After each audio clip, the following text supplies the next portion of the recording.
G'day, swingers, and good morning. It's February the 14th, Valentine's Day, John. Happy Valentine's to everyone. I have a very special guest again today. This is our third part with John. I haven't promoted or announced it. We've pulled him out of the blue. Mr. John Killick, good morning, sir, and good welcome. Morning, Macca. It's really nice to be here. It's great to have you. It's a raining day, but it's cooled down a little bit, which is nice. It's always sunny when I meet you. It's always well, likewise, mate. Likewise, and happy birthday for recently, John. Yesterday. Well, today's Valentine's Day. Yeah, well, that's much more important. It's much more costly to a lot of people as well, swingers. It is great to have John here. This is our third part we're doing with John. We've got some things we want to chat about today, and also before the end of the show, we want to promote the next one we have coming up, which is terrific, of which there'll be the three of us. I'll have two guests there, but we'll talk about that shortly. Now, John, to get started, because it's Valentine's Day, the 14th of February, this is a bit of an anniversary for you, I believe, John. Look, I'll never forget it. It's not something I boast about, but it's something that I'll never forget. And when I wrote a book, Gambling for Love, I highlighted this because you're not going to believe this, but when I turned 24 on a Sunday in 1966. The next day was Valentine's Day. It was a Monday, and it was the day that they changed over for decimal currency. So we actually changed from the old pounds and all that, and to the dollar, to dollars. And I thought, if I had robbed a bank. I was on the run for a bank robbery, and about 3 weeks before that, the first bank I'd ever robbed, and I'd done that in desperation, trying to get over to America actually, and so I'd run out of money just about because I had to pay a few debts, and I thought, if there's ever going to be a lot of money in a bank, today's today. You know. It's good thinking. It's good thinking. But it was bad thinking. It was. That was your first one, John. The second one. Second one. Yeah. Because what happened when I got there in the bank, the guys, they apologised. You had a bank teller paying apologies. Well, we've hardly got any money. I'm sorry, we haven't got any cash for you to rob. Yeah. But luckily there was a butcher putting his money in, and I took his money. He come after me. He was. I said, "You're going to get the money back. It's covered by insurance. You're okay." Yeah. He didn't believe it, and so him and the bank manager come after me. In those days, the tellers had guns. Yep. So they've got guns. Yeah. And you wouldn't believe it, I'd parked the car, I'd stolen this old FJ Holm, and parked the car across from the bank, or a bit further down, left the motor running, got out, and an old lady, I was walking across the street and just putting the mask on, an old lady come up. I didn't have a mask actually, I was just putting the sunglasses on, because they were already after me for the other bank. I said, well, I might as well make it two. Why put a mask on and attract attention? So that's why I didn't have a mask. And an old lady come up and said, "Excuse me, young man, you've left the motor on your car." She said, "There's thieves around here, they'll take it." It's good to know. Oh, gee. So she said, "You better fix it up." So I went up, and she's looking there, and of course I didn't have a key, I had silver paper under the ignition, and she's looking like that. Anyway, I fixed it up, and I said, "Thanks, ma'am." Yeah, thank you very much, ma'am. I said, "Look, it's Valentine's Day today." I said, "If I could, I'd go over and get you a bunch of flowers, you know." She said, "Oh, you're such a nice young man." Well, next thing I'm running out of the bank, you know. Guys chasing me with a gun, you know. Yeah. It's a misunderstanding. Some people we'll sort that out. But so that was my memory of, and then it's all over the newspapers. Australia's first 3-day bandit. I didn't choose. It's not a nice way to make history, but it's there. It happened, and I paid a heavy price for it eventually, because about 7 years later I went to jail over it. But the thing is that you never forget stuff like that. Yeah. And I'll always remember that date and come after the day after my birthday. And to me, Valentine's Day is always more important. And I'm having dinner tonight with some people. Yeah, that's nice though, isn't it? Yeah, it is. But I've got to tell you, there's a funny story about the currency change, because old people didn't understand. My old man wasn't very good with figures. Yeah. And what happened? They had some commercials on TV. They had a lot of commercials explaining it. Trying to explain it. They had a lot of commercials, but my father, what he said, "Look," he said, "we're getting ripped off by the government here." He said, "That's why they're doing it." And I said, "Well, what do you mean, Dad?" I said, we're just going the same way to Yanks, which is what we always do, I Yeah. said, we're going, it'll be a lot easier for people to work out things. He said, look, he said, how many pennies are in a shilling? I said, well, there are 12. Yeah. He said, right. Now, the shilling had become 10 cents. So he said, how many cents in a 10-cent piece, which is a shilling? I said, well, 10. 10 cents. He said, okay. He said, you go down and buy 10 Freddo frogs. Yep. With the 10 cents. He said, there's a cent each, you get 10. Yeah. He said, go with a shilling, you're getting 12. Yeah. Yeah. And he said, and the way he explained it, and he said, in the pound became $2. And Yeah. the $2, they were 100 cents each, a dollar, where there were 240 pence in the pound.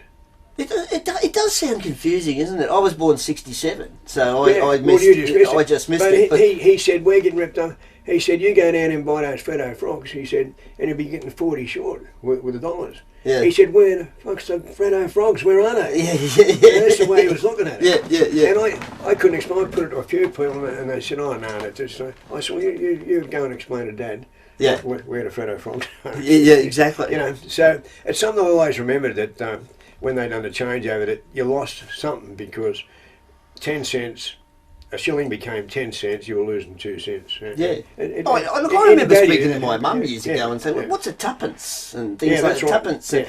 And she said it was complicated. It was very... Look, you had to be a bloody mathematical genius to figure it out. Yeah. I mean, we've still got it, the dollars and all that today, but it doesn't matter which way you look at it. You're going to get screwed by the government or somebody, well, at some point. The way everybody works it now. You just get screwed. With cash, it's always 99 cents, 39 cents. They always take it. But with a credit card, then it doesn't happen. You're paying the right amount, but then the credit card, they charge a little fee for you. But I'm sorry. Look, we're getting off the track. Sorry, we'll get back to the crime. Yeah. So look, I got away with that for a long time. But the thing is that it's when you look at it, and I think back how long ago that was. That was 1966. Yeah. So. We're talking 57 years. Yeah, 57 years ago. Yeah. And I look at it and think, I must have been crazy in those days. Because I nearly got killed too, because I didn't realise it. I saw the reports later, and the police reports. Yeah. And where I parked the car, there was another bank. The guy in there saw it and saw what was going on with the old lady, and he was a bit sus. Where was this, John? Where was it being? At Cabramatta. Cabramatta, the main street. I think it might be John Street, I think. And it was ANZ Bank. Yeah. But there was one on this side too. But the teller in there saw it. Yeah. He saw it. It was a bit sus. And he made a police report, and he said that I'd saw this guy. Yep. And he said, I was a bit severe. If he'd come into my bank, I'd have shot him. Yeah. So, I thought it's just sort of fate that with me that I went into the right bank for me, because if I'd gone to a bank, I probably would have been shot. Well, and it seems the bank managers had so much more power back then. Like you were saying, they had a pistol and they just had more, well, they different world. They did shooting practice every week. Yeah. And a lot of them were good shots. Yeah. A lot of them were good shots. And I remember seeing a program recently and on Channel 7, and a guy who was a bank teller at the time, I think he was assistant manager, he said that he actually trapped a robber in the lane, shot at him, and the gun jammed. And he said otherwise that guy would have been dead. And he said he's lived with it for the rest of his life. He didn't really want to shoot anybody, but he was trained to do it. And yeah, exactly. And now he got out of the bank. He became a minister. He became a minister of religion. Yeah, because it's another kettle of fish. But But imagine if it had gone off though, like you're saying, he killed the bloke. He would have killed the guy. It's like, well, you come to work. I'm a bank manager. I'm not a copper. I'm not a, you're not expecting to go to work and shoot. And shoot someone. Yeah. Well, eventually they took the guns off him because. Yeah. I took a few guns off him, and I remember you saying on another chat it had like Commonwealth CBA or whatever. The first one I did, I took the gun. And what were they, little 38 or? No, it was a 32. Yeah, right. 32 automatic, and small. It had Commonwealth Bank written on it. Yeah, but it was effective. I mean, it was a tool of your trade at the time as well, wasn't it? Like, you needed. Yeah. You never shot, and I'll make that clear to the swingers as well. Like, John's never shot anyone. You've never done anything. I mean, that would be the last thing really you'd want to do, wouldn't it? I mean, well, look, I wrote into my book, The Last Escape, yep. about that. I said that, but I also said, even though I never shot anyone, never intended to, you don't really know what you're going to do in a situation until you're in it. Yeah, you say I'll do this or I'll never do that. Yeah. But suddenly a situation arises where you're confronted with that exact situation. Yeah. And I knew then, I found out then that I wouldn't shoot anybody, because what happened, I ran out of a bank. There was it was on the 20th of January 1999. I'm good with figures, that's one thing I'm good with. Oh mate, very switched on. Yeah. 20th of January 1999, and it was a bank at Barrel, and there was an off-duty cop there. He saw me coming out. He recognised what was happening. He came after, he was unarmed. I had the gun, ran around a side street, stopped, pointed the gun at him, he's behind, cast down, and I said, look, and he picked up a rock, threw it at me, missed me away. I missed by back. Probably would have knocked my head off. Yeah. So I fired a shot over his head. Yep. And then he kept going. I fired another one on the ground, then went about another 100 metres, and I fired another one over his head, and he dropped off. But the point is that I know a lot of guys would have shot him. I didn't even know he was a cop. Yeah. He was an off-duty cop. Yeah. And he was chasing me. He was unarmed. And the cops told me later, you're unlucky. He's the only guy in this police station that would have come after you unarmed. Yeah.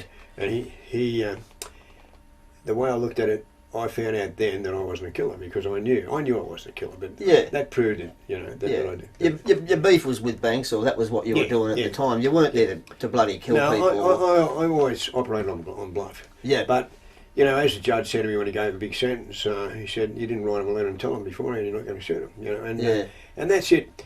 I accept that armed robbers have got to get a fairly heavy sentence. I accept it because I've worked with psychologists on it. I didn't think when I was a kid that, banks foreclosed on our house. My mother killed herself, and I think part of the reason was because, financial pressure and stress and stuff like that. And I always was, I just didn't like banks. And I thought, well, that's where the money was. And I'd read this book by a famous bank robber over in America, I. Willie Sutton. And they said to him, why do you rob banks? Well, that's where the money is. And I thought, he's right. That's where the main dough is. Particularly in those days. And it was a lot easier then. But, I was going to bring that up. I mean, technology's really... technology... Well, what can I say? Screwed it for the bank robber or whatever, but it's made it a hell of a lot harder. Absolutely. Years ago, with no cameras and things like that. My advice is to any would-be bank robbers, anyone that thinks you might make a career, it's finished. I was a dinosaur then, I think, in 99. But now, the technology, apart from the shut-up screens, and I knew a guy that got killed. He got caught. One of those screens. Yeah, I've heard they're nasty. He went to go to the counter and it went up and he's hanging by the neck and... it just sort of choked him. The tellers ran out the back and ran off. Two of them, two girls. They were frightened. You can't blame him. He would have, and that would have been a 3, 4, 5 minute gruesome death. Yeah. Well, his mate was there and running around, and he's on camera, couldn't do anything, and so his mate eventually ran off, and he died. That was at St Leonard's. Yeah. That was pretty horrific death, really. But Jesus. not only that, these days, yourself, you've got CCTV everywhere now. When I walk out of my house, I'm on camera from the time I walk out. Yep. I go up to a railway station, I'm on camera, I get in a train, you got an Opal card, your phone, everything. But the cops aren't worried about me. So they're not even checking where I am. But if suddenly something happened where I suddenly became a suspect in something, whatever it might be, then they would backtrack. Yeah. And then they would find out where I was at 9 o'clock in the morning. Then they would know where I was at 10:15. Then they would know where I was. And whenever the crime happened, they would know exactly where I was. Yeah. And that's what people who want to be criminals are up against today. You haven't got a chance, really. The only successful criminals at the moment are the ones that are causing a lot of damage. They're the ones that are frauding online. And well, they used to call them like a white collar criminals, sort of like scams and finances. And but you find a lot of them are. How many scams do you get sent a week? There's a lot of it's coming from Russia. And, China and Russia and all these places. That whole works. And the romantic schemes. Some people. There's one guy I saw on television. he'd been taken for 120,000 from the school, and he woke up halfway through. He'd sent him the money, and he said, I started to realise.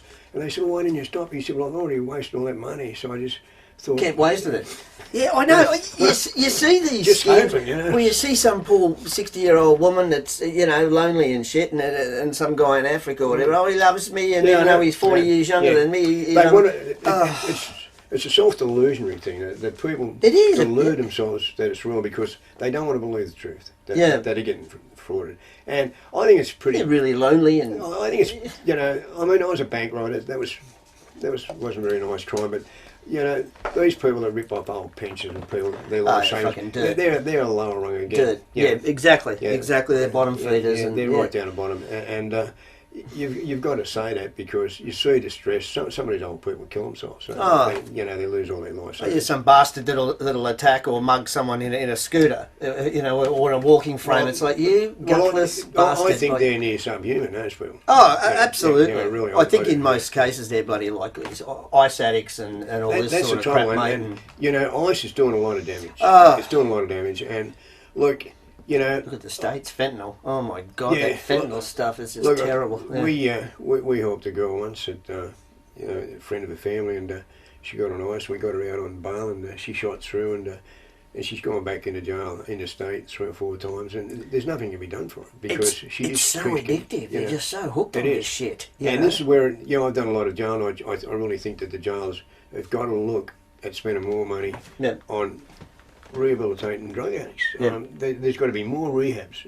You know, instead of having more workshops and like CSI industry and getting them into work, because most of the jobs they're doing, they're not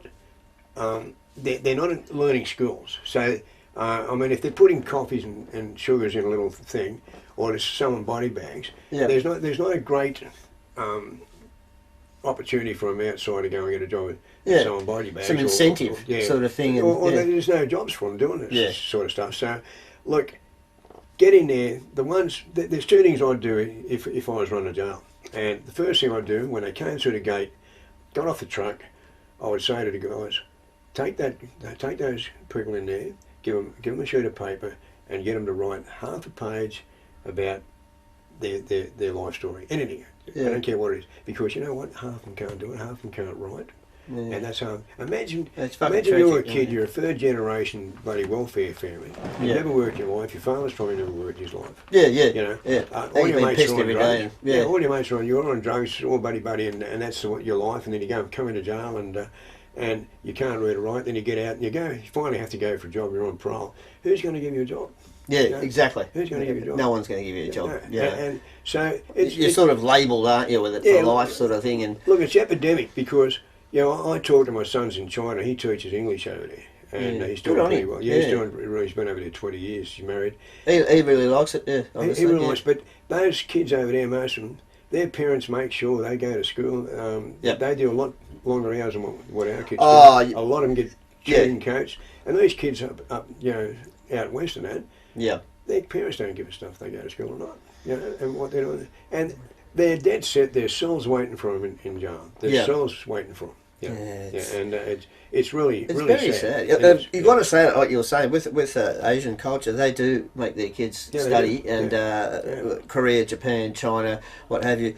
And they do. And I think we should be pushing that a bit more because we're a bit fucking lazy here in Australia with our kids sort of thing. Well, it's the old Aussie thing. See, I used to say to Mum, I don't want to go to school today. I'm the same. I'm the same. I hated it. I used to read comics, books, and I became a big reader. Look, I was a good reader. I was good at English. But you know what? I failed intermediate because I didn't go to school enough to do all the other subjects. But I was good shit house at school. Yeah. So I didn't like it. Well, Mum was too easy on me like that. So, I mean, my son, he's got a pretty high IQ, and sometimes I was missing. I give credit mostly to Gloria that she was able to get him to school and make sure that... That's your Mrs. John, for anyone that's missed the other stuff. Yeah. And she was a wonderful mother, and we talk... She's really stuck by it. It's a very stoic lady by the sounds. We're great friends, And actually we're going out tonight for Valentine's thing. Yeah, good on you. Yeah, so, that's nice. Yeah. Well, actually, I said on next year, it's 50 years since we were married, Yeah, shit. But Because they always used to say, what is it, 13 for murder? You know, so that was the old joke years ago. It's like, oh, you're going to get 13 for murder. Yeah, you're right. That's what they'd get life, and they'd do about 13. 13, yeah. That's right. And now life in New South Wales, it means that you never get released. Yeah. There's, I think, about 37 of them do never to be released. And they brought that in. The Yanks don't mess around with that, do they, John? Life, you can, that's it. You have 30, 40 years. No, over there, you know, they'll let you off, they'll give you a couple hundred years in the bottom or something. Yeah. You know. You'll get through it, only 100 years to go. Halfway. I've seen sentences over there where they're doing 99 years, 6 times, all added up, and you know, they work it out and they do interviews with them, because I let them interview them, and they say, look, we get remissions and stuff, and I've been in 22, and if I can last another 32 years, I'll probably be out in parole, you know. I mean, these people are real. They're real. They're thinking, and it's something I've learned about. Imagine when you come out, a different world. But you're walking out into a different world. Something I've learned. Being human beings, we've got to have some hope. Yes. And definitely. I'm a great believer that you've got to have some light at the end of a tunnel. And I think when you take away all the light, then the way I see it, I think it's not a good idea cementing it in, never to be released. I know most of the public won't agree with it because there's some pretty bad people doing life, but what you're doing, you're endangering the people working in there, and I'm talking about school teachers as well as prison guards. You're endangering the other prisoners, because this guy's doing life, he's never going to get out. He gets out of bed the wrong side one morning. He's got no future, nothing going for him. Yeah, exactly. Nothing to lose. Someone upsets him. He kills it. Smash your skull into the wall or something. And you know what? It's happened. It's happened a few times. And I'm not going to bring up the case here because it's too horrific, but there was a case of Lithgow exactly that happened. And when they took him back... Because you've been to Lithgow jail, haven't you? Yeah. That's a pretty tough jail. It was tough. Fucking cold in winter. Not as tough as Goulburn. If you talk about tough jails, you know, quite often this comes up in subjects, and I think if somebody said to me, what's the hardest jail in Australia, I couldn't answer about Perth. I haven't been there, but I would say that Goulburn at the moment is probably the hardest. Be up there. I think it's the hardest because it's segregated. You know, it's recognised unofficially as a punishment jail. You've got super Macca'S there. Those guys are locked out in the yard, just in a normal routine, locked out in the yard all day. You know, 30, 40, even 50 in a yard. It used to be known as a killing field. So, you know, it was about 7 or 8 got killed in a period of about 5 months, about 4 years. And, you know, the screws would come and do call a muster. And there'd be one short, and they'd look down the end of the yard. Oh, here's another one. There'd be someone lying there with a blanket over. Shit. I say, who was it this time? You know? And it was a really terrible attitude that I can't believe it, that it was allowed to go on as long as it did, and before they finally segregated them. But when you've got guys doing 30, 40 years or even life, and you're throwing 30 or 40 of them in a yard with nothing to do all day, they open the showers. Full of anger and anxiety and whatever else. Well, there was a guy. I'm not going to name the guy, but this guy, he's a bit of a standover man, and he was a rapist. But very good fighter, big, and used to stand over people all the time, and you know, was known, done some pretty bad things. So he thought he was pretty safe. He went into the shower at Goulburn, and just as he's getting undressed, a couple of guys come at him with homemade knives, sort of little, you know, sharp, sort of pick. Homemade stuff. And he managed to fight him off, but by the time he fought him off and get out, he had about 35 holes in him. And he ran up to the gate, screaming to let out, and the screw ran over, and he was virtually a dead man walking. I was going to say, in this case, it's the adrenaline that keeps you going, apparently, isn't it? And once the shock hits and all that, you go, oh, fuck, that's when you're trying. He got out to the middle of the circle and died. And the screw, I read a report, said he put his fingers in trying to block all the holes, and he didn't have enough fingers to block all the holes, and he died. And this is a tough cookie. This is a tough bloke. You're saying as well. Anyone can be got, John. And that was it. And people realised, the bullies realised it happened quite a few times. But then someone that got him, one of the guys got him, went down a long bay, and was found in the showers with his eye stabbed out. Yeah, fuck it. You know what I mean? So people, and this is what I'd like to say about jail, is that people say to me, look, you know, is it a dangerous place? And I always say, I don't think that it is. Yeah. But these things do happen. Yeah. But it's not like you're watching a movie and you see in a movie that it happens all the time. It goes from one thing to another. They're always in fights, play this, that, and the action's all the way. And people think, oh, geez, I wouldn't want to be there. But actually in jail, the worst part of jail is the boredom. The boredom. There's not a lot to do, and not a lot happens. But when it does happen in places like Goulburn, then people were getting killed and they were going down badly. But most of the time in jail, these things don't happen. But it's a lot worse now, I think, in some ways because of the drugs. Yeah. Yeah. And you've got also a lot of gangs in jail, and if you don't belong to a clan or a gang or a certain ethnic group, you're sort of on your own a bit. Yeah, and, So I've heard that there's Asian groups, Aboriginal groups, particularly at Goulburn. Yeah, particularly at Goulburn, you've got to be in one of those groups. They Arabic groups. Yeah. Well, that's right. Well, yeah, there's safety in numbers. They're on their own. They're a group on their own, but the Muslims. But then you had the Aussie Asians, then you got the Aussie Islanders. Yeah. Because the Islanders and the Asians didn't get on, they were fighting, so they took the Aussies out of the yard and split them up and put them in with the Asians, and they said to me, do you want to go on the Aussie Asians or Aussie Islanders? And I didn't know what they were talking about, because I'd come out of Segra, 4 years in Segra after the escape, and I saw the Aussie Asians, right, and I went in there, it was fine, I got okay with them, but the thing is that you had to go into one of these segregated yards. And they weren't allowed, there were too many enemies. But where the flaw in the system was, when they went on escort, they put them in a van, sent them down to Sword, it wasn't segregated. So all of a sudden, they're together. Well, that's, you know... it's just asking for it, really, isn't it? There's no... You know, they don't think these things right out. Yeah. You know, they just take it as... I don't think they give a stuff, do they? It's like, here's the guidelines, that'll do, stuff them. I don't think they're they all cared. crooks, or, you know, that's the way they'd look at it. I don't think they cared too much when those guys were getting killed in Goulburn. I don't. But it was because I was out with Lucy and I seen it, was sitting in a cafe, and I said, oh, look, here's no one killed. It was on about page 36, a 2-inch column, getting stabbed to death. But sooner or later, it had to get the publicity, and it had, you know, when the media current affair picked up on it, and then they had to start doing it. That's when they segregated it. But overall, people say to me, is jail like the movies? I say no, it isn't, because what you see in the movies is full on, you're sort of taking all the exciting bits that happen in a year in a jail and putting them into an hour's movie. In a movie, you know what I mean? It's, all the action seems to happen at dinner time or something. Someone gets a tray wrapped around their head or never whatever. Stops, sort of thing. And what I like about the movies, the guy, the hero, always...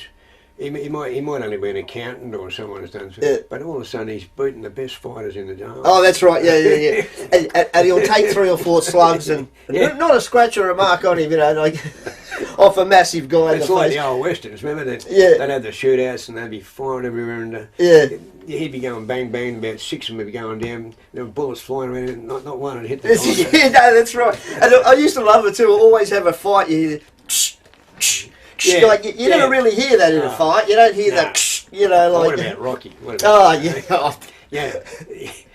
Terrific, Buddy Erner, terrific stories. But you can just stand there and take a pounding off a bloke 6'6". Yeah, the first couple of hits he got would have been in hospital. And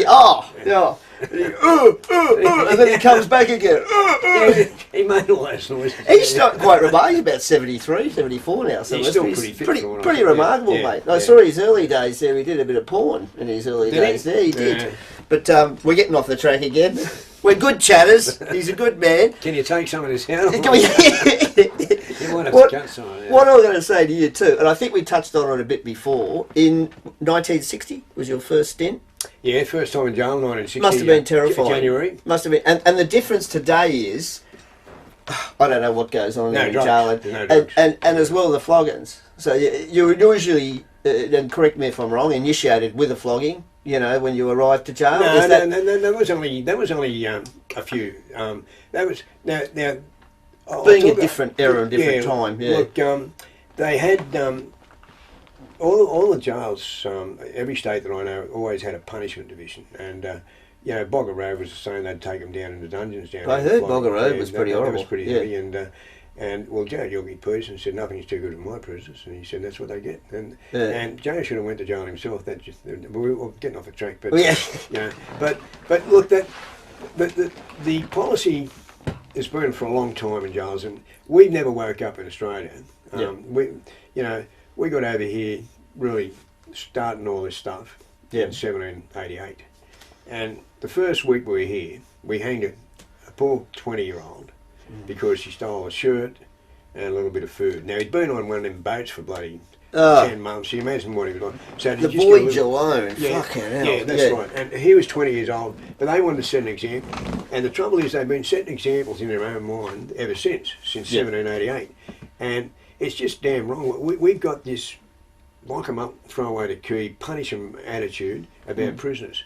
And it's not working. And we haven't got it. We haven't got it. And all we're doing is building more jails. We're privatising stuff, which is worse still, privatising stuff.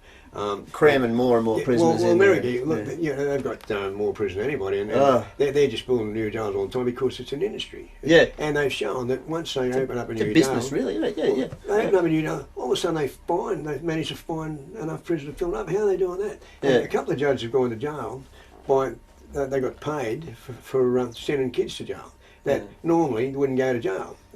But because they were getting paid so much a head, they were putting these kids in jail. Now it's the same here, that all they're focusing on really, they changed the bail laws and made it harder for people to get out. So now you've had an increase, like I think about 2,000 remand prisoners, and it's just astronomical the amount of new jails that you've got. And it's all, now it's industry, they've taken away most of the school teachers out of these prisons, and I'm friends with the school teachers in the union, and they protested about it. We went to Parliament and listened to it, and that Minister Elliott said, look, this is best for everybody, and it wasn't. He was telling us black was white, because you're taking school teachers out and putting clerks in, and they're focusing more on industry, which is not a real industry, not learning trades.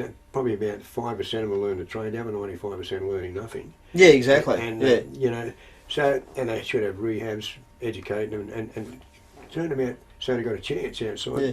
Because in the end, guys like you are paying the price. You're paying higher taxes, and the crime rate we'll all be affected by crime. If it's not you, it'll be your mother or it'll be your cousin, but everybody gets affected by crime eventually. It's such a big thing. So we should, when they talk about cutting down on crime, the only answer they've got is heavier sentences, and punish you in jail. And that's what I'm getting back with what you asked about the punishment. Yeah. So they had all this sort of punishments they had, and I just been down to Old Melbourne Jail in September and had a look down there and showing all the old punishments. That would have been interesting. Yeah, well, look, a lot of the women they executed in those days, some... It was all hangings. Yeah, they were, all hangings. And there were doubts about the guilt of some of them, but some of them were for minor things these days that you wouldn't bloody execute people for. Yeah. When you got there, and some of it, they'd put a hood on you, and you'd look like Ku Klux Klan. Yeah, you did. And you didn't know who your friend. You weren't allowed to talk. And that was the first 3 months to make you realise how bad you were, and to learn. They call it penitence. Yeah. That's why they call them penitentiaries, because it's penitence. And it was just, people would get so bitter. And some of the stuff they did too, it's like you say. So they put hoods on for periods of time until you... And I went down and had a look where they'd hang Ned Kelly, and I went into Pendry's where they'd hang Ryan. I was down there when they hang Ryan. And we talked about that. You were in the jail when I was there. He was the last Australian to be executed. Yeah. But what they did... and about his guilt. He mightn't have been guilty. I think there's a good chance. Well, I'll come to that in a minute. Yeah, sure, mate, sure. What happened with the punishment thing, that Grafton was well known in New South Wales, that if you got into a fight or tried to escape or something, they'd send you to Grafton. Now, they had a section there called Intractables, and when you got there, they'd strip off, and then they'd just start kicking you and flogging you with batons. Yeah. And until you're just about unconscious. Then they'd drag you and put you in a cell, and then they might run in at 2 o'clock in the morning the next day when you're asleep and pull you out and bash you again. And they had them. The prisoners were nervous wrecks. Yeah. And they put out and go to the doctor because they'd be marked up. The doctor would say, "Well, I can't see anything. Obviously, can you give him an aspirin if he's got a headache?" Now this was a local doctor. Yeah. So it was all part.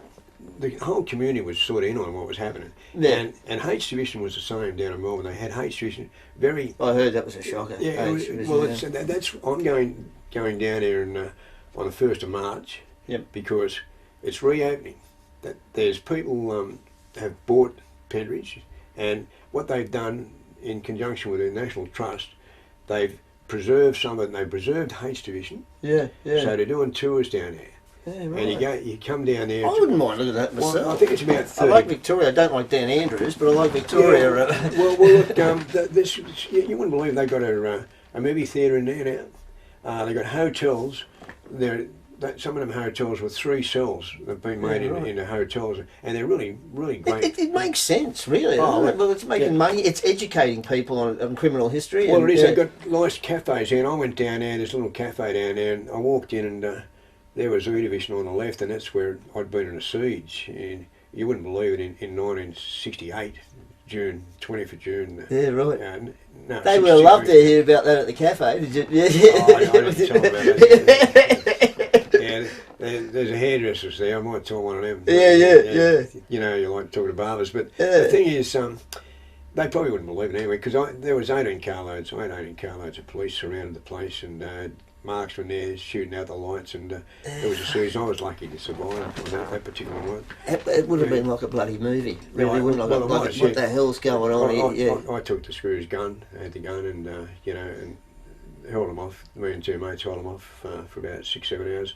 We finished up doing a deal, but that was an escape that went wrong badly. Yeah. The assistant police commissioner come in, and there was, and I was sitting there drinking a latte. Yeah. And thought, this happened. Right. 68. Yeah. Just across from there. In this fucking building, and yeah. It's history, you know. It is history. And I was there the year before they hanged Ryan. I was there for that. So you can go down there. There's so many things. Ned Kelly was down there in Pentridge. Yeah. So you can go down there and be taken on a tour for an hour and a half. Yep. And believe me, it's an eye opener. They take you into Buddhism. Some of the most notorious criminals in Australian history have been down there. So I would recommend anyone that's interested in this sort of thing, and you're down in Melbourne, or even if you're not in Melbourne, go down. It's a $30 tour. You can book it through, I think, through National Trust. Yeah, right. And because they're part of it. And they have like a tour guide takes you through, and different bits, and someone's talking about it, and all that sort of thing. Yeah. Actually, you go down to H Division, you put on 6 cell one I was in.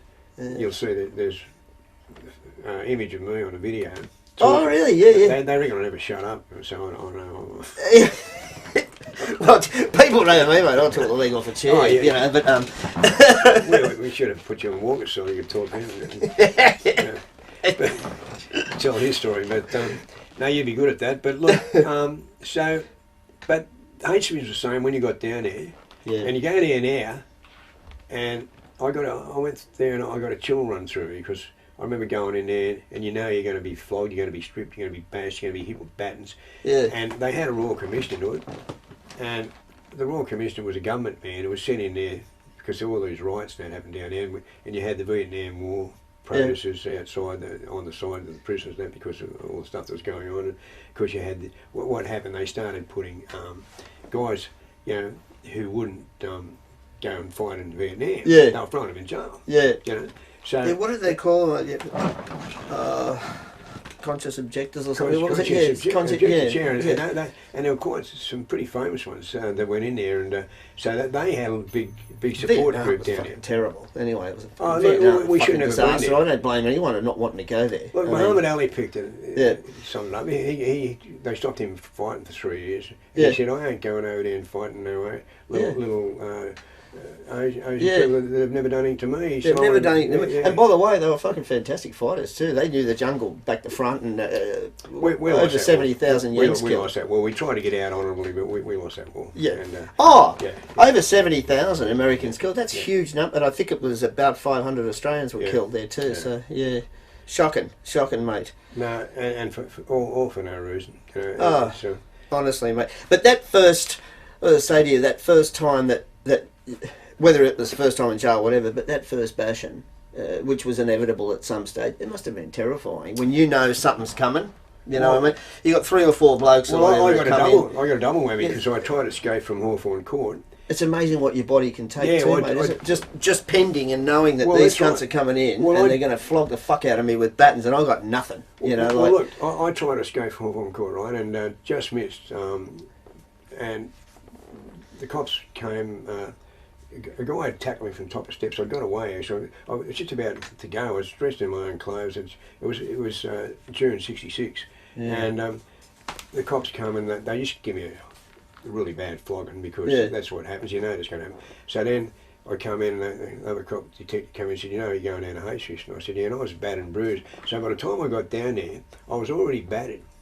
So I knew that, you know, it was going to happen again. Yeah, it was coming again. And I was almost inured to it. But when I got a whack, because they whacked me on the arm and I couldn't lift the arm. And when I was supposed to salute and I couldn't hold up properly, and they whacked. Then I got a baton across the back of the head. Then I went down and kicked in the guts, then smashed it, belted in the mouth, and you're supposed to salute these bastards who are doing this shit to you. That's the only salute you want to give them, really. Well, that's right. But I thought they're not going to kill me here. Yeah. You know, and that's what happened. But when we all testified, we had the Royal Commission all testified about what happened.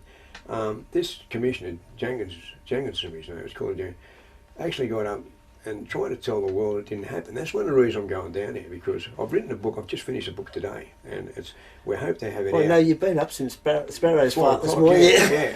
You're amazing, mate. Well, the book's called Outlaw, and Bank Robber's Return to Pentridge, and in it I've put in the foreword about, I've quoted some of the things Jenkins has said. How can he say 200 men have given evidence about what happened to him? He's saying all of us lied. Yeah. We never had a finger laid on us. And we exaggerated to make ourselves big men, you know. Now, this is a government man who was sent in to smooth things over for the government, and that's what they do. And God knows how much that Royal Commission cost. Oh, but mate. We achieved not one prison officer, and they all, the solid people, not one of them ever went to jail. What happened?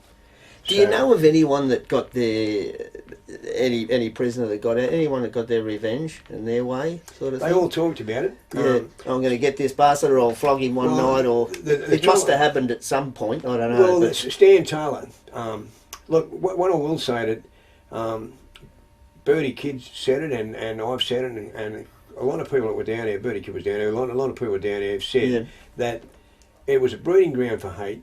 Yeah. That it turned people into monsters. Yeah. I'll tell you who was there. Flannery was there, Chris Flannery. He became a hitman. Yeah, I know a lot about Chris. I didn't know him, never met him, but he was there. There was Bobby Barron, double murder. The Kane brothers, they became killers. Oh God, they were tough boys. Yeah. And it just, the list goes on and on. But Stan Taylor was there right now. Stanley Brian Taylor, and he was in the same yard as me for years. And what happened with him? He robbed the tab and got 9 years. 9 years, right?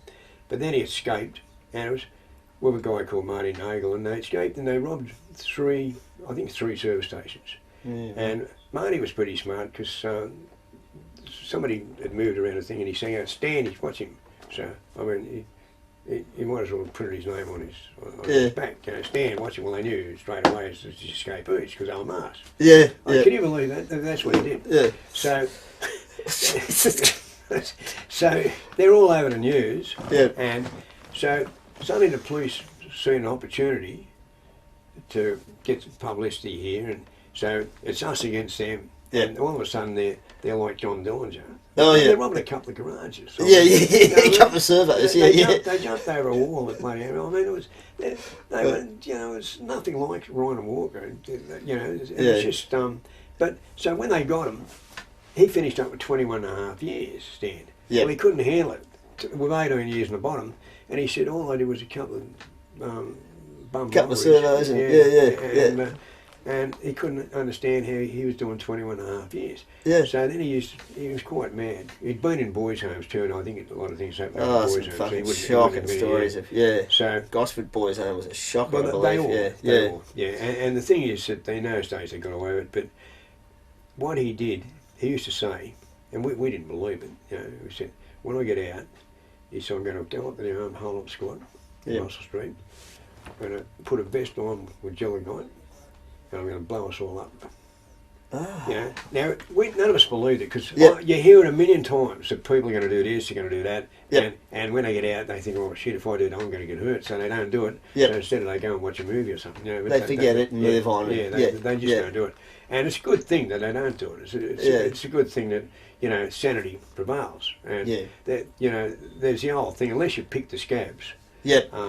These things will hurl. Yeah, absolutely. So, but he got out and got in with a team of young guys, recruited them, and they put 2 cars outside Russell Street Police Station. This was huge at the time. Yeah. Jogging night there, Philip with jogging night, and the other one the same. Well, one didn't go off, luckily, but the other one went off. Now, it's a coward's way of doing things. Instead of putting it around and going and doing what he said he's going to do, it's a coward. He's done the coward's thing, right? Yeah. Innocent bystander hurt. A lot of people got hurt. The explosion was felt bloody a mile away. There was a police officer? Police officer called Angela Tardy. You wouldn't believe the same name. Same name. She was only a 21-year-old. Just hardly... Starting a career in the coppers. And she died in agony after 3 weeks in the hospital. So he got life for that. He got life for that. And there was no need for any of that to happen. And the coppers were out for blood. I mean, when that happened, they were out for blood. Kicking doors down, absolutely. You name it. Yeah, absolutely. Yeah. And the thing is that what you've got to look at is that he achieved nothing except hate. That's all he achieved. And it consumes hate too. Yeah, it does. It consumes you eventually. Well, that's why what I like to do is write about it. Tell it the way it was. Don't exaggerate. Accept the blame for what you've done yourself. Yeah. Look, I wasn't a good guy. I'm doing good things now. You know that. But I'm doing good things, helping a lot of people. But I was a bad guy. I ran and robbed banks. But I always knew I wouldn't shoot anybody. But So at least I most of us know where to draw the line. But there's some that cross the line. And I just think there are some crimes that. We've talked about it. Some of these bad pedophiles, and child murderers and people like that. As far as I'm concerned, that they cross the line, you can't get back from it. You can't get back from it. I mean, we used to call them Rockies, rock spiders, and things like that. You're not going to change, and this is just my opinion, and a psychologist sitting there saying, "Oh, you'll be right, you'll be right." Yeah. They'll tell them everything they want to hear to tick the boxes. Most of them are manipulative. But I've met a few, mate. Like we said it. I was talking to you earlier. The nicest people you ever meet. Yeah, they are. Until you find out about the bastards, and that's been gets my blood boiling. But it's been documented that most of them are very manipulative. Oh, absolutely. They befriend you, the best friend of the family, or whatever. Yeah. I know some shocking cases of people that whose lives have been destroyed, and so, but I still getting back to the punishment bit that we just don't get it, and. I accept that you've got to be punished if you commit crimes, but I don't accept that they've got the authority to illegally administer punishment that is not legal. By bashing people, they haven't got the authority to do that. But all of a sudden, they turn a blind eye to the fact that they're thugs in uniforms who are flogging and bashing people. They're just as bad as the people that they're in there. But they're looked upon as heroes. They're helping the community, keeping the communities. But look, you've got rules, you've got laws. People get sentences. There are ways of punishment. Prisoners, you put them in solitary, you do this, you do that. You give them longer sentences. You don't just bring them down there, strip them off, and 6 you get in and flog them with bats. Bash the shit out of them every day. And you think that's okay because it's not okay. It's illegal. It's illegal. And the people that turn a blind eye to it, the ones, the authorities, should also have a bit of their own bloody medicine. Mate, for me, I haven't experienced that myself. I was in a bit of trouble when I was younger and a few small things, but I mean nothing to you blokes. But to stand there and get bashed. A guy like you. Couple of small things, a couple of offensive things, and a couple of comedy assaults and things like that. But small stuff, small potatoes compared to you guys that we talked to, and Graham and yourself and Gary. But I just never thought I'd just the thought of that, John, like 6 bastards coming in, and you're straight away thinking, you weak gutless bastards, like I can't do fuck all. You can't do anything. I'm incarcerated. If you hit back, it's worse. That's it. But they must think when they go home later on, oh fuck, well, maybe I shouldn't have done that or whatever. You should have said, no, I'm not even part of this. A lot of those ones bullies are usually cowards. Yeah, absolutely. It might be to their wife smashed them, I don't know. But, overrated security guard type thing. But they get pushed out of line at a bus stop and don't do anything about it. You know what I mean? But when they're together inside, they've got the power. And you hand anyone power. Yeah. And it takes a special person to be able to handle power. Once people have got power and they know they've got the power. Yep. And that's God, why, they change, don't they? Oh, fucking hell. And that's why a lot of these pedophiles have got the power over the kids. Yep. And when they realise they've got the power over the kids, they start doing it to other kids. Because they realise the kids aren't going to do anything out of shame and this and that. And they use that power. Yep. And I've seen it with a lot of women that I know that got violent husbands. And my mother was the same. You know, my father was violent. But and so many of my friends. I'm from that background too. With my first father, so absolutely busted. And if you go back, particularly when you go back like the First World War, all those people that I know, like the grandfathers and the father and my father, they were all violent and flogged, and just would flog it, you know, for anything. And it's just starting to change now. People now they're starting. I think there's a big thing going against hitting kids, your own kids even. You know, that society's changing. I don't want to see them get too soft. No. Look, from my opinion, I always said there's a difference between a smack and domestic violence. They're two different ballparks. Absolutely. You know what I mean? Flogging a kid, there's no excuse for beating the shit out of your kid. No. But if a kid doesn't listen, you get a little tap on the bum there. I don't see the big deal. I'm not saying it's right. It's just my opinion. So I've seen a couple of them running around the supermarkets grabbing things. Fuck. And they throw themselves on the ground, and crying. And I want it. Yeah. Well, my father would have fixed him up. Oh, mate, I spoke about this, I think, in our second, way back in the second one we did. I talked about this, like 70s, classic 70s discipline. And I remember being at Franklin's at Westleigh years ago. We were in that sort of area, Pennant Hills, and this kid got flogged from sort of aisle 2 to aisle 3 and 4. And everyone, he was a right little bastard, but I remember looking and his mother was flogging him and it just went on and kept chasing him. And everyone used to join in. Yeah, that's it. Give the little bastard. You know, like, you know, that's it. Give him another one. That was the attitude. That was it. Give another one, the little prick. She was over the top, what she did. But, but you're right. That was the attitude. And I mean, even if you play it up, you've got to flog it. We got the cane. Oh, me too. And you know what? 13. I had 13 on the cane. I had the record. I was far behind shit all the time. I had a bad teacher. Used to, if you pulled your hand away, he'd bring it up behind and whack you in the knuckles. But the thing is, look.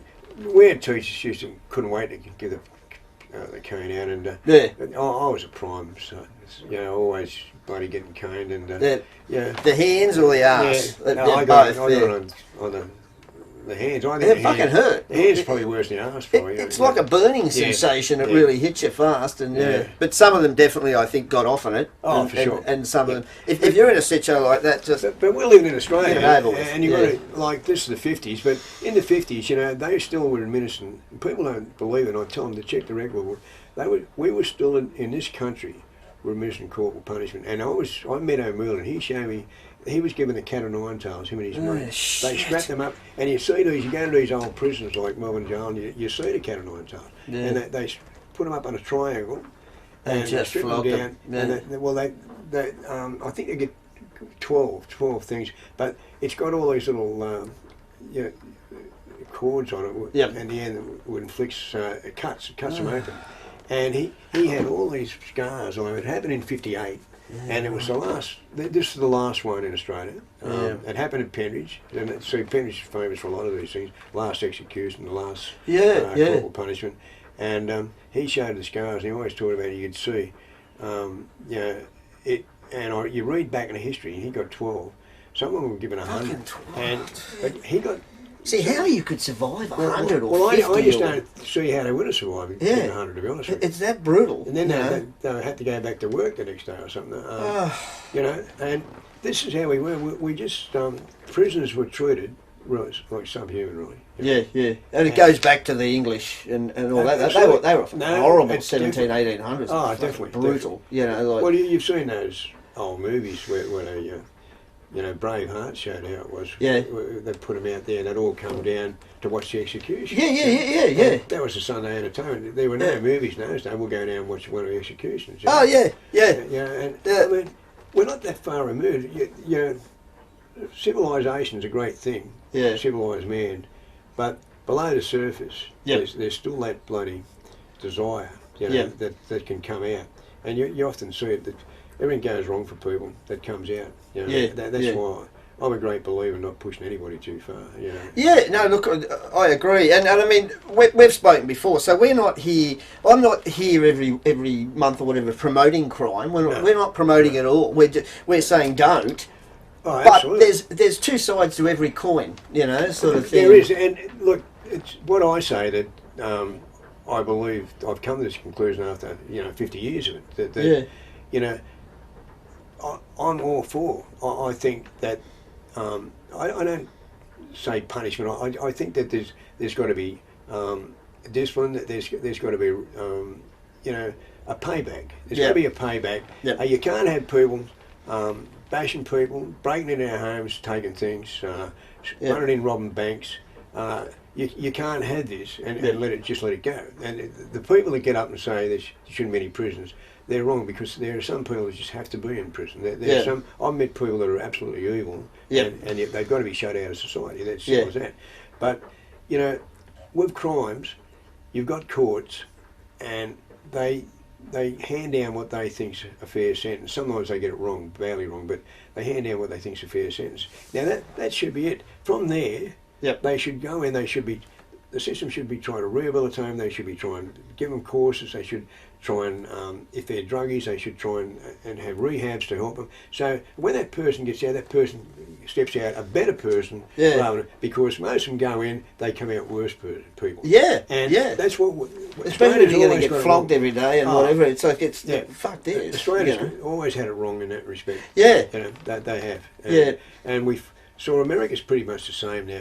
You have all the prisons over there. Oh, shit. You wouldn't want to be in this. Oh, shit. And some of them are massive. They've got prisons. 2 million people in prison. Oh, it's an industry. It is. Well, I think everything is these days, isn't it, John? Look at medical. Yeah. Medical business in Australia, that's big business. Yeah, it is. That's big business. Oh, I feel crook, so I'll go to the doctor, and the doctor's got to give me prescription, so then I've got to go to the chemist, and then everybody's getting a cut here, and I've said that for years. But look, it's even worse now, because what they're doing now, they give you e-scripts. Oh, I need it. Oh, the doctor's busy, but they give you an e-script. So they can do it straight through to the pharmacy. Yeah, and you still get charged the same. Yeah. You know what I mean? Yeah, that's right. It takes you about 2 minutes. It's things like a Moxil or for a cold or whatever. You go to Asia, mate. You can buy them at any corner chemist. You don't have to go through a prescription. No, look, I'm getting sidetracked again. No, but sorry. It's right. But you're right. I know for a fact that everything's a business now. Even I get osteo,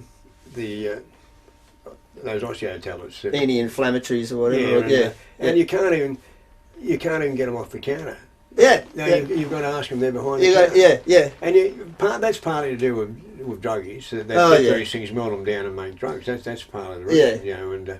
But the other thing is what you said. You're right. There's it's a big business. It's big business. This country, money. It's centre's broke. Look, honestly, it's there's times I think I'd just love to go back to the 60s, 70s, or 80s when things were simpler.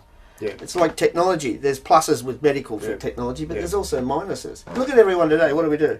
All bloody day, mate. And I'm as guilty as everyone else. So we all do. But you get in a train, and I thought, look at this, and everybody would be getting murdered, and probably they wouldn't notice. Or they don't want it. No one want to get involved. No. Yeah. But the other thing you said, the good thing about it, is they can take a photo of what's happening too. This often happens now. You see. There's so many crimes and things that happen. They come up in the news. Somebody's gone up and they filmed it, and it's they usually get big money for it too. Huge, mate, huge. You and I could set something up. And we could get the photo. What do they say in America? The big guy gets 10%. We'll split it and. That's what they say with Bible. Look, I'm sure someone will set up some of that stuff. Oh, mate, it's a money business. What we'll do is we're running short on time already, what we'll do is I'd like to talk about the next one we're going to do coming up, which is in the next week or so. How many books have you written now, John? 7? 5. 5. Yeah, okay, 5. Yeah. I've got one coming out You just finished one this morning. Next month. What's that one called, That's mate? the 5th one. It's called Outlaw. Yeah. Outlaw. Yeah. Swingers, any of his books, I highly recommend. He's an excellent author, and he's always liked books, and you write very well, mate. Thanks. Yeah. Well, I just tell it the way it is. Don't make excuse, and I've certainly done it in this one. I've got it across about. I started in '66 this one, and just mainly about what happened down Hayesfiston. I was there when Ronnie Ryan was hanged, and before we go, I'd like to explain that in case. Please do. Yeah. Look, the thing is, there's great controversy about it, and a friend of mine just did a documentary. If you're ever down in Melbourne, you can see it. It's on a sort of three-dimensional thing, and that's at the jail. Yeah, and actually goes through, and they put the hood on, and it's free, and you actually think you're there. And some people won't get warm because their heart, they start to think they're going to get dropped through the trap. It's so real that when you're doing this. Terrifying. Yeah. Did you have any choice with that? I mean, I liked a bit years ago and break a Moran. I don't know if you remember that film, The Ball War. I do, yeah. And when they were just about to get executed, they said, no, we don't want any fucking things like that. Yeah, that's right. I think it was Edward Woodward or something, the actor. Edward he said, shoot straight, you bastards. Yeah, right. He wanted to see you bastards. Yeah, I thought that's, I think I'd do the same. He probably should have been executed anyway, but that's another one. But but look, with Ryan, the reason it became the last execution in Australia, because it was so controversial. What happened, roughly quickly, is that he and Walker, the Screws were having a Christmas party, so they were short staffed. The guy up on the tower didn't even see him coming. They got some planks, got up on the thing, took his gun off him, had a rifle, forced him to go down, open the lever, and they got out into the car park. Now, when they did, the alarms were going off, and Ryan ran up to the top where the road was, Bell Street, but Walker got cut off, and Ryan commandeered a car, and he looked down, he had the rifle, and he saw that this prison officer, he had a lump of wood or something, he'd trapped Walker. Ryan aimed, he was on a level, he's on a level ground. It wasn't up on a hill or anything, it was a level ground, and he aimed it, and he said that it jammed. Now, they never found the cartridge. Yep. And they never found the bullet. Now how that, I don't know how, but at the time he did it, a screw on the tower also aimed at Walker. So the two together, Ryan's aiming at the screw. Yep. The screw is aiming at Walker. Yep. The screw fired. The screw fell down dead. Yeah. Now, they ran off and got away. And what happened is that when they caught him, they robbed the bank, and Walker also killed another guy in a toilet who was going to give him up. He got off a manslaughter on that. He said the guy tried to arrest him. So he finished up with 36 years. But Ryan went down on the murder. Yeah. Walker manslaughter because he was down the other end. But what the forensics said, and this is very important, and it's sort of disregarded, but it's there in the trial. You can go through the trial transcripts and have a look. Forensic guy got up and said that the bullet travelled at a downward angle. Yeah. And he worked it out. They would have had to be 9 feet tall or more to have fired the shot. Contact. So that couldn't be Ryan was on a level flat. It had to be come from up top. Now the screw that fired that bullet killed himself 2 years later. Killed himself. That explains a lot. Just I mean, terrible. It's terrible. He killed himself, but that explains a lot just there, doesn't it? I think it does. Shit. Look, and how many sleepless nights? And could deep down he's thought, I think I fucking shot him. Yeah, he probably wasn't sure himself. Certainly not intentional. But but the thing is, there was enough doubt in that case. Yeah. I've seen people acquitted on a lot when there's a lot more evidence against him. Yeah. But the media was there. The Premier wanted him dead. Yep. There was God, they must have got a frog into Ryan. They must have kicked the shit out of him. Oh yeah. But they were going to court. They had to be careful. They were going to court, and the media were onto that stuff. But I spoke to Walker. He said that they didn't get as bad as everyone thought they would. Yeah. But they might have been waiting. Yeah, they knew they was going. They knew they were toast. You guys are going to get yours, so we'll just wait. Yeah, that's right. But the thing is that I saw him when I was down there, and he was in 24 hours a day in this almost, the cell was almost a cage. You could see right through it. The screw was sitting in a chair like that outside. Right next to it, Yeah, right outside the cage. 24 hours a day, the light on, no privacy, nothing, and that was it, because they didn't want him to have the opportunity to take his own life. They wanted it had to be done by the state. Like a suicide watch. The state wanted to murder him rather than kill himself. Yeah, and so just someone on you 24 hours a day. You want to hope you don't feel like a pulp, but you know, like sort of like this. Yeah. Well, yeah. just everyone's there. Oh, yeah, that's right, exactly right. And his little mother come to see him, and I was cross. Obviously, and that'd be gut wrenching for. They wouldn't let her hug him or anything. She just sat outside the bloody door, the thing, and at least they hold a hand or something. Yeah. What the fuck's that? Little wise and old lady, her son's going to be hanged. I mean, can you imagine it? Oh, mate, and you know, it would have been gut wrenching for her, and also she would have been labelled, wouldn't she? As like, oh, your son was that bastard. Oh, you know, well, a lot of people do that, but the thing is with that execution that. You know, Boldy was the guy, he was Premier, and they came up and gave him a petition, and hundreds of thousands of signatures on these petitions, and a lot of important people around the world had signed it. He ripped it up, and he said, and this is what he said, anyone that kills one of my officers, be he a prison officer or a police officer, will hang. And that was it. And he was the guy, he was the man. So, I think it influenced the jury. They were all male jury. Yeah. The judge was forced to sentence him to death. Put the black hood on. Once he was found guilty, he had to put the black hood on. That means you're going to be executed. But most of the, and I think the final straw for me, and even my father wrote me a letter about it, complaining and whinging about it, that the final straw for me was that when I first went in court for the bank robberies, around about this time, Ryan and Walker just went in court, and they handcuffed me to a red-headed guy, and I was high security, and I thought this guy must be high security too, because we weren't with a normal mob in the van. And we got off at Petrie's. He wouldn't talk. I was trying to talk to him. I didn't know who he was, and he wouldn't talk. Got off, and they said, "Who's Ryrie?" And I said, "I'm Killick." They unhandcuffed. They said, "You come with us, Killick."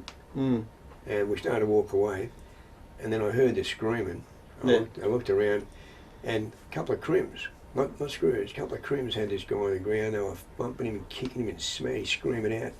And they said, "You didn't." I said, "What?" They said, "You didn't see anything." The other screw said, "The other screw, did you see it?" I didn't see it. Yeah. So, and what it was, this guy was name was Keith Ryrie, and he'd raped and murdered a 6-year-old, and raped and murdered a 16-year-old. Yeah. And this was the punishment that was handed out in those days. The crims used to do it. Yeah, when you got and a few of the boys handle it, and we'll just keep moving. Yeah. And he made the mistake of asking him to go on protection. Yeah, right. So I guess when they put him for protection. Yeah. He got flogged. And then again and again. Yeah. They reckon he was near invincible at one stage. So, yeah, and I'm against that sort of thing, but Mum was like this. Yeah, I've got to say, I'm the same. I'm against what you just said, but then again, you've got rock spiders and it's called pedos now to a different level. Oh, fuck. Murdered and raped. Unbelievable. It's beyond my comprehension. Unbelievable. Yeah. You know, I mean, it's just disgusting, and it's I don't know. So anyway, what happened when it came time? Because it happened at the same time. When it came time, Ryan's execution was getting closer. Yeah. Guess what happened? Ryrie, they commuted the line. They community sentence from death to 50 over 40. That's still a big sentence, 50 or 40. But he got 13 years remission. They brought in remission, and he got out after doing 26 years. He got out. Ryan's lying in the ground there for 30 years, 20 years. And the thing is that everyone that knew the case were outraged. How the hell can Ryan be executed when his dad? Yep, when there's lots of dead. And let's face it, a screw doing his duty that he was paid to do was killed. In this case, 2 innocent little girls have been murdered and raped. Yeah. A guy who, God knows what. Disgusting. Yeah. And he gets commuted. So that showed me what the system was like. I had no respect for the system after that. Yeah, I don't blame you at all. Yeah. It's hard times, different times, isn't it, as well? It's fucking terrible, though. But you're right, we're screwed up all over the place on what's right and what's wrong and what's this and what's that. And a lot of it comes from, as you said, from the Poms from the old days. They were fucking barbaric. They were barbaric. They were, and we inherited it. And, Yep. And we were told what to do by the Poms. Yep. They owned us. So, I did an article about how much gold they took out of our country, and they just kept taking it right up until the turn of the century. And back then, upon the British Empire was. Oh, that's right. We're it. That's right, it. But some of the stuff they did, I mean, as well, they hung blokes still alive through big hooks, and what was the one they used to put a cage with 2 or 3 rats, and of course they'd have to eventually eat through you to get out. I mean, just some of the stuff they did was just barbaric. Bloody awful. They're almost possessed by the devil to do something. It is really. Yeah. It is. And I've always said I eventually shit sinks to the bottom. So I always hope people like this get theirs one day. Well, you know what it is. You've got to have not just compassion. You've got to have no empathy. Yep. If you've got empathy, you can put yourself in the other person's shoes. Yep. Now, you've either got it or you haven't got it. And I'll tell you this now, that a lot of people, you're not born evil. A lot of people, when they go to jail and they get put in these boys' homes, they get raped and they get bashed and they get this, they suddenly lose all empathy. They switch off. Yep. And we get blokes like Nettie Smith, Billy Munday, Flannery, Hitman Flannery, all these guys switch off, suddenly got no empathy at all, and they become bloody near monsters. And what they're looking for is payback. Just in their just own ways, cold and in their own way, they're hitting back at society. But society doesn't really exist. It's an abstraction. But it's they don't nothing see to it them. way, Very narcissistic sort of thing as well. And it's just me, sort of thing. And I heard Flannery would have fucking shot his mother for $100. I don't know if that's right, but I've heard terrible things. I knew a guy who grew up with him. Yeah, Ray Mooney, and he was just a normal kid. Got into the boys' homes, and I think he went to Gosford or something. Right? No, it was down in Melbourne. Was it? Yeah, right. My apologies. And you know what he did? He even got on his back tattooed of a cross with Jesus, so they wouldn't rape him.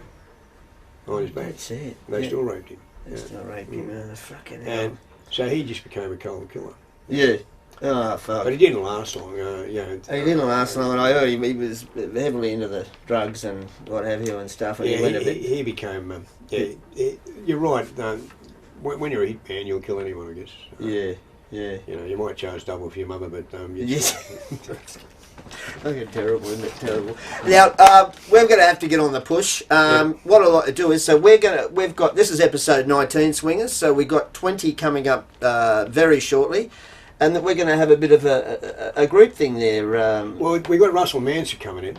I wrote a book about Russell. It's called The Voice of Survivor, the Russell Manson story. Russell is ex-bank robber. Yep. He'll tell you himself, ex-junkie. Incredible. Very interesting. Ex-junkie. He's done 23 years in jail. Escaped from jail.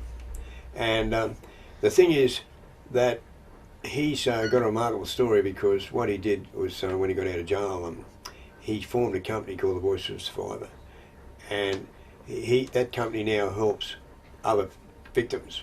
Yeah, it's fantastic. It's helped a lot of people, and I've got a few people that I've sent into, and they've actually said thank God that they got with this company. And so Russell now he does his own podcast. He does lots of when he's on. He's very successful. He's very successful, and he's very well known now. And on TikTok, he gets heaps of people watching him, and he's quite a charismatic guy. But he's been through a lot. Yeah.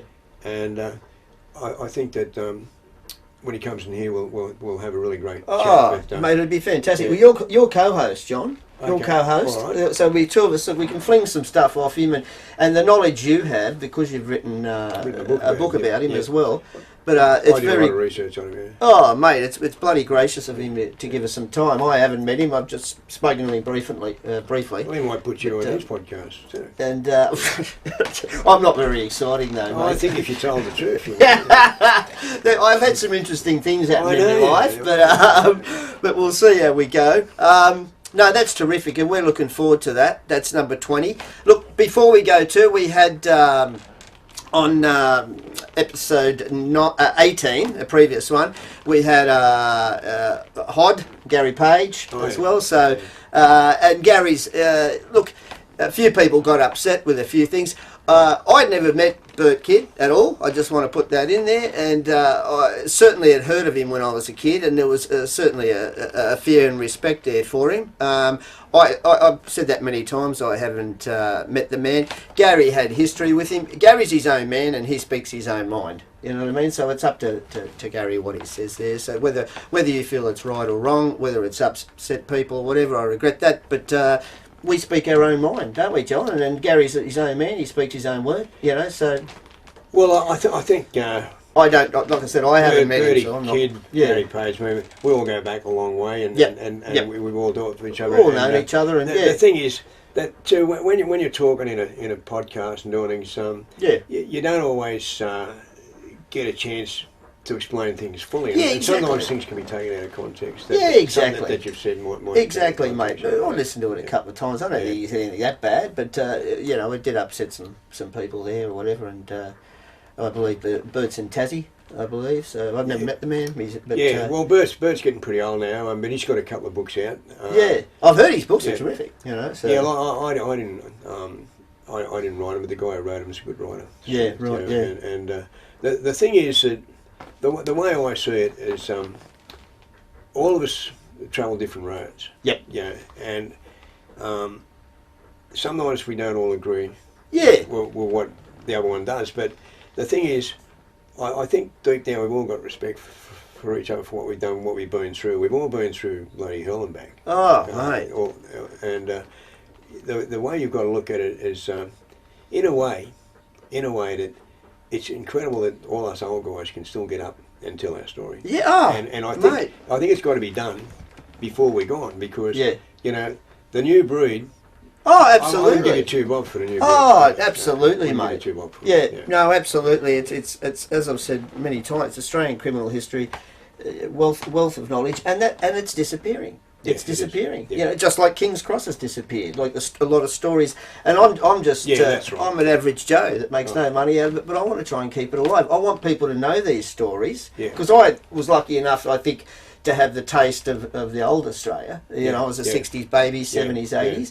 And that was still the old Australia where people said g'day, and the Cross was a bunch of fun. It wasn't, you know, it's not perfect, but it was I'm great going to fun. say it now. It might upset a lot of people, but drugs are the main reason, as far as I'm concerned. And you know, I just think we've really got to get on top of drugs. And there's some shocking drugs out there. I mean, it's different. It's different to having a beer and a joint years ago. There's some hardcore drugs. Even on the road, I've seen maniacs near kill me, and I've had boy in a car, and they've got to burn on something to drive the way they're driving. They're on the ice, and they're aggro as shit. It makes so aggressive. Look, I've seen a few people on ice when I went up to Queensland last time. They took me up there for that broken prom, and they just stopped smoking up there. So all these guys are getting on ice. And I tell you what, it's bad shit. They don't know what they're doing. They get a lot of strength. I soon took about 6 screws to stop one guy who went off his brain. He was going to kill another one. And, this is what I've heard, mate. Yeah, I've heard a bloke even my size. You can fight off 5 or 6 blokes. He just didn't care. And the strength. Bring it on. Yeah. And I thought, this is really bad because, you know, I know people have been on it and they're ruined. You see them a couple of years later. And we've got a few people live where I live.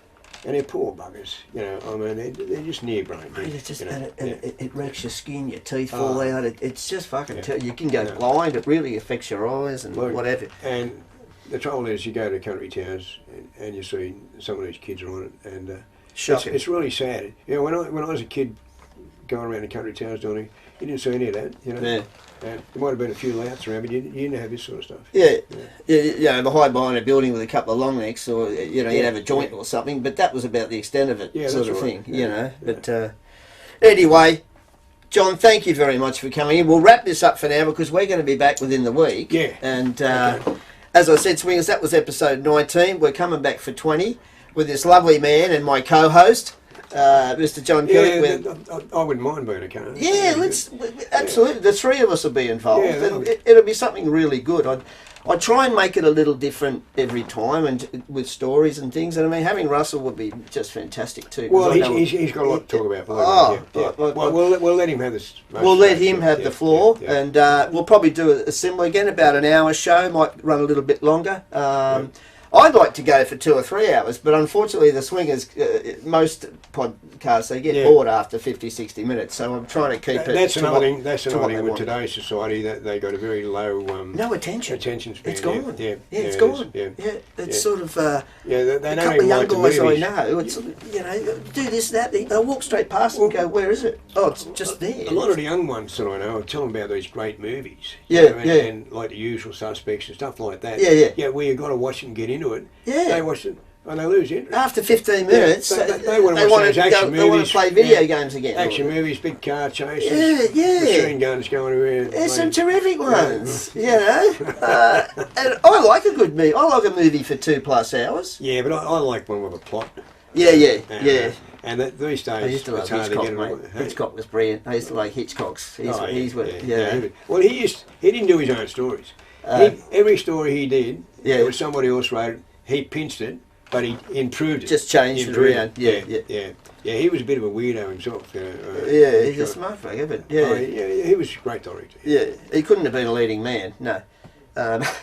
He was an unusual looking fella. Hitchcock. He had a thing for Grace Kelly, and he was shattered when she married the prince. She was beautiful. Woman, whatever. She was gorgeous. I saw a house that they had a house in Philadelphia. I had a girlfriend back there in the 90s in Philly, and she had a big house there.